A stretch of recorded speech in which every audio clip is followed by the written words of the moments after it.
വിശുദ്ധ യോഹന്നാൻ എഴുതിയ സുവിശേഷം അധ്യായം 1 വാക്യങ്ങൾ 1 മുതൽ 5 വരെ. വചനം മനുഷ്യനായി. ആദിയിൽ വചനമുണ്ടായിരുന്നു.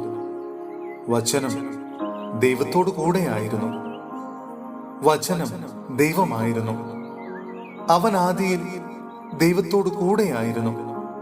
സമസ്തവും അവനിലൂടെ ഉണ്ടായി. ഒന്നും അവനെ കൂടാതെ ഉണ്ടായിട്ടില്ല. അവനിൽ ജീവൻ ഉണ്ടായിരുന്നു.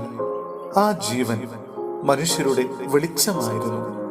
ആ വെളിച്ചം ഇരുളിൽ പ്രകാശിക്കുന്നു.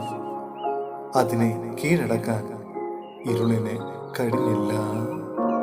സഹോദരരെ, വിശുദ്ധ പൗലോസ്ലീഹ എഫേസോസിലെ സഭയ്ക്ക് എഴുതിയ ലേഖനം അധ്യായം 6 വാക്യങ്ങൾ 18 മുതൽ 20 വരെ.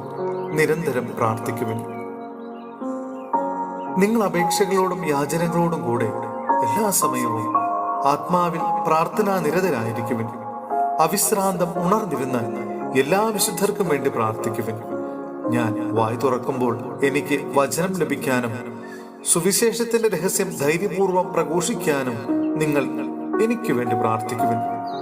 സുവിശേഷ രഹസ്യത്തിന്റെ ബന്ധനസ്ഥനായ സ്ഥാനപതിയാണല്ലോ ഞാൻ. എന്റെ കടമയ്ക്കൊത്ത വിധം ധീരതയോടെ പ്രസംഗിക്കാൻ വേണ്ടി നിങ്ങൾ പ്രാർത്ഥിക്കണം.